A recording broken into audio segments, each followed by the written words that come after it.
and welcome here to TalkFCB, and welcome back to the channel here today, guys. Now again, you may hear that I am currently away from home right now, but the transfer news doesn't stop, the Barca news does not stop. In fact, today has been a very busy day, and coming up, we are going to be talking about the latest news out there, including the incoming signing of Roony Bardghji. The deal has been agreed, and what role is he expected to have at the club? We're also going to have a full update on Nico Williams, with Bayern Munich lurking, an athletic club really trying to complicate things. It is all on the way. Get yourselves ready, and let's do this. But if we do indeed begin here today, guys, with a topic actually from yesterday's video, which included Andreas Christensen, because yesterday we spoke about the fact that Deco, quite publicly came out really and said that a centre-back has got to go this summer, that we are overloaded really in that area, whilst he also said, of course, but Araujo's not leaving. Ronald Araujo will stay at the club. So it seemed quite clear really that Christensen is the man the club wants out. He doesn't appear to be in the club's plans, but I think off the back of that, so many of us quite disappointed. Quite honestly, we are not happy really the fact that Christensen here is just being cast aside, because then we can all see he's got real quality and he does fit this team very well. He has had fitness issues, he hasn't played as often as we would have liked him to, but when he's there, and he is fit now, he's been very effective. And that is why it's interesting right now to hear that Christensen, he just doesn't want to leave. He is quite simply saying, and his entourage right now are very much repeating all of this,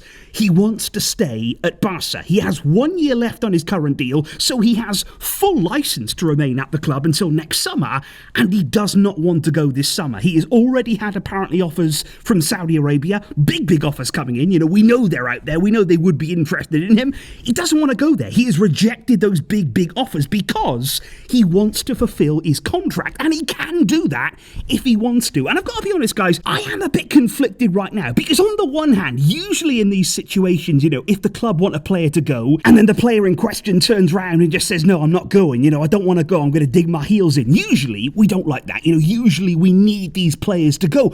But in this situation, I almost wouldn't be sad if Christensen did turn around and say, I'm not going. You can't do anything. I've got a contract. I'm going to stay. I'm going to try and earn my place. I believe that I can play and be a big part of this team. So I wouldn't actually be that sad if he turned round and told the club, I'm not doing it. I'm not going.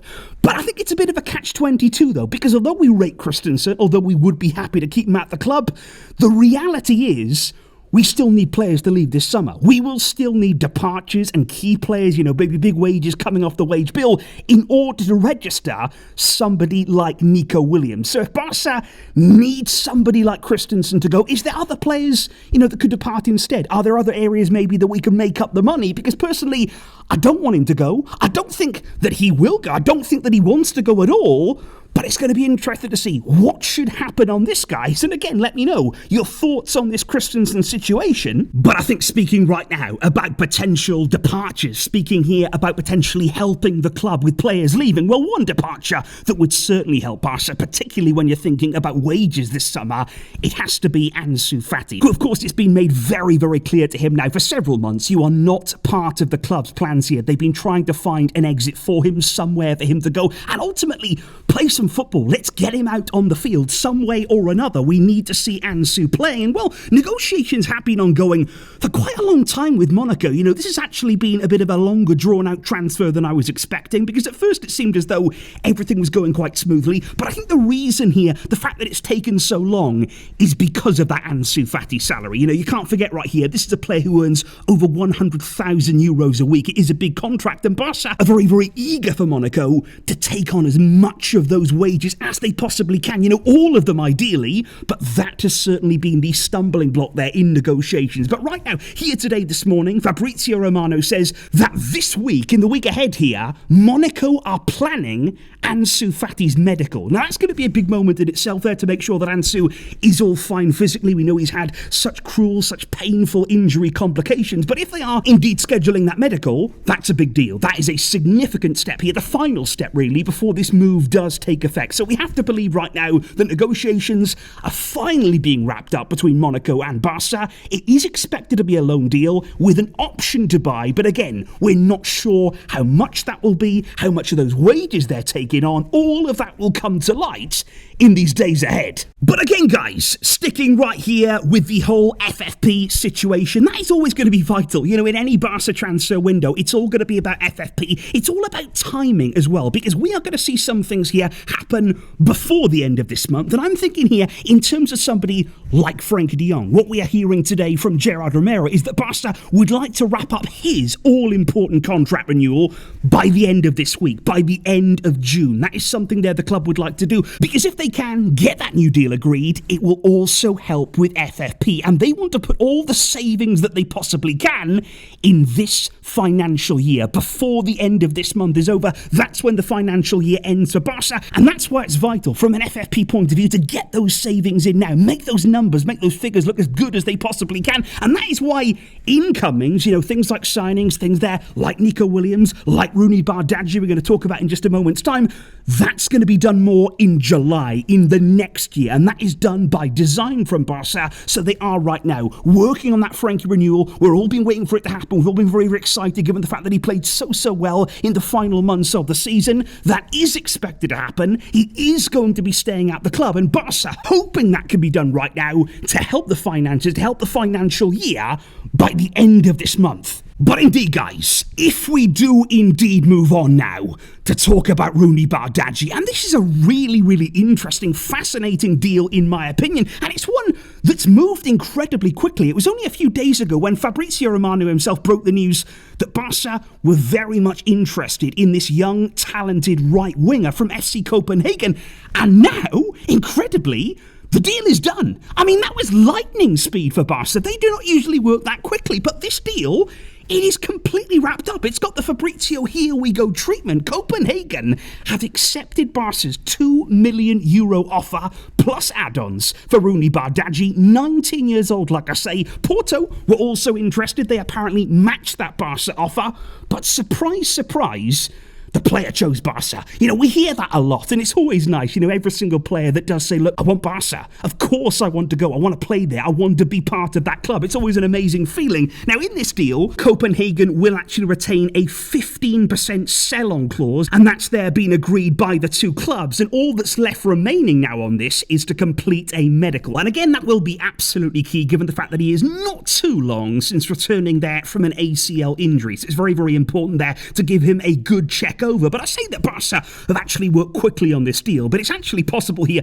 They've been working on this for quite some time, because images have actually now emerged of Deco meeting with Rooney's agent back in April when Barca actually played away at Atletico Madrid in Madrid, and Deco is apparently believed to be the man key behind this deal. He has a lot of faith here in the talent of Roony Bardghji. He sees him there as part of somebody who can move into the first team. Very, very big expectations for him, and Deco has been vital in getting this deal wrapped up. But I think the biggest question right now, guys, is what is going to be his role? You know, is his signing going to be right here and now for the first team? Can we expect him to be within those first team dynamics? Because there have been rumours here that right now he's going to be kind of split between the two teams. He's going to spend some time with Barca Athletic. He's going to spend some time there training with the first team, being involved in matches. But what I would actually say right now, looking at this deal from my point of view, if you are actually paying to sign this young man now, you know, here in July, as opposed to waiting only a few months that it would have been until January, when he was a free agent. I know it's not a big transfer fee, but $2 million at the end of the day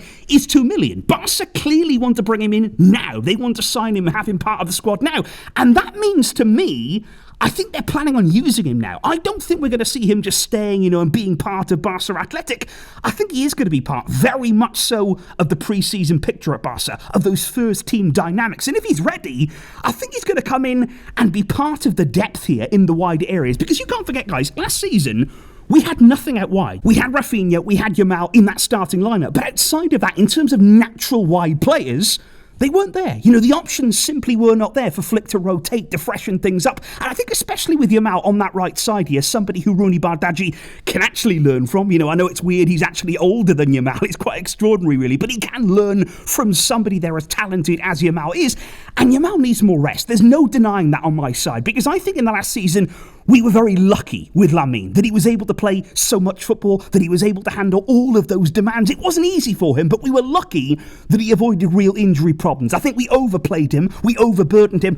We don't want to make that a theme here. We want to give him more rest, more opportunity there to be fresh for the biggest of games. And I think bringing in a young player here with a lot of talent, with a lot of potential, somebody as well who can help out with that game time if he can make that step up. And I'm just wondering, guys, what do you make of this Roony Bardghji deal? Have you seen something of him? Have you seen a lot of him there? And what do you think he can bring Barca? Is he ready for this move? And can he play a part in the first team right here and right now? But indeed, guys, we do, of course, have to move on to talk about the very latest on Nico Williams. Because, like I say, there has been lots happening on this. You may feel as though, well, Barca, they've not wrapped it up yet. They've not paid the release clause yet. What's really happening? But don't forget, like I say, they're planning on doing a lot of business there at the very beginning of July. And that is by design from the club. So there's no immediate rush here to make this happen as soon as possible. But let me bring you up to speed on exactly what is happening, what's been happening, particularly with Athletic Club right now, because there were some disappointing scenes over the weekend, I got to say, in Bilbao, with quite a famous mural basically celebrating Athletic Club's Copa del Rey win there. It had Nico Williams on it, it had his brother Iñaki Williams as well, Iker Muniain, and overnight actually that mural, it was basically, destroyed, some of it. Nico was actually removed there from that mural. The message then read out that was painted on there, by leaving or by staying, you have lost our respect. And I thought that was really, really harsh. He's a player, don't forget, who's given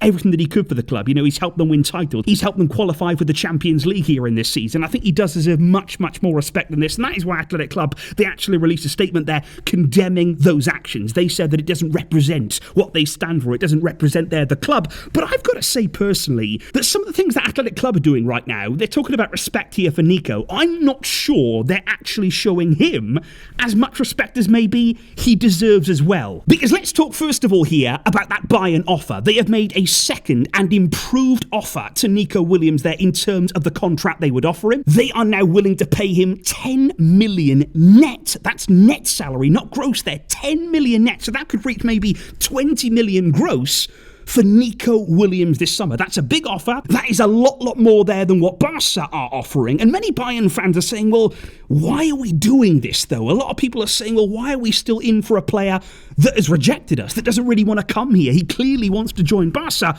But there is actually a reason why Bayern are hanging around. There's a reason here why they're kind of refusing to go away, just in case Barca can't pay the release clause. And the reason for that is because we are hearing in the media now that Athletic Club from Bayern, they would accept instalments. On that release clause from them, if they were to sell to Bayern, they would be happy to accept that money year by year. Not all in one go. They would make the payment terms. They're very, very accessible. And they'd be happy almost to help Bayern sign Nico Williams. And I find that extraordinary here, because with Barca, they are making it as difficult as possible. They are saying here the release clause has to be paid in full, at once. We're not helping you. There's no installments. And remember, we know that Nico wants to come here. That's his dream move. And to see this actually being done by Athletic Club, because let me just say, I would have no problem if their stance for every club was, he's not for sale. We don't want to let him go. So if you want him, you pay the clause, you pay it all at once. We will accept nothing less than that. I get that from Athletic Club's point of view. But I think to actually change things here and say, oh, for Bayern, we'd help you out. We'd make it easier for you. But with Barca, we want to make it really, really difficult. What did we do? What have we actually done to hurt you so badly here that you are willing to actually push here one of your players who you have so much respect for, that he's done so much for your club, to push him in a direction that he doesn't want to go in, to actually try and send him here to a club where he doesn't want to be. He wants Barca, but Athletic Club are really, really trying to make it as difficult as they possibly can. But let me just say, guys, once again here, if you're starting to panic, if you're starting to be worried here about what Athletic are trying to do, don't worry, because as Barca have said on many, many occasions, they've been very, very public on this in the media, they will pay the clause. If they have to do it, if they have to go there, pay their entire amount in July, they will do it. They will make it happen. They will move around things they have to be done there. They've got that Nike signing bonus that hasn't fully been utilised by the club. We've got things happening here at the end of the year, departures that will really, really help us as a club. We will do it. If it comes down to it, if they want to make it awkward, if they want to make it difficult only for us, only here for Barca, treat us differently to any other club for whatever reason, because if that hurts, then fine. We will do what needs to be done, and in the end, Nico Williams, he will be ours. So indeed, guys, that right there is the very latest update from Barca right now. And like I said, busy day, wasn't it? Lots happening here. Lots happening in the wider areas too for Barca. We are working on that quality. We are working on that depth. And please do let me know what you think here of the imminent arrival of Roony Bardghji to FC Barcelona. Let me know all of your thoughts in the comments down below, guys. Thank you indeed for your incredible support. As always, I'll see you soon. But until next time, as always, Visca, El Barça.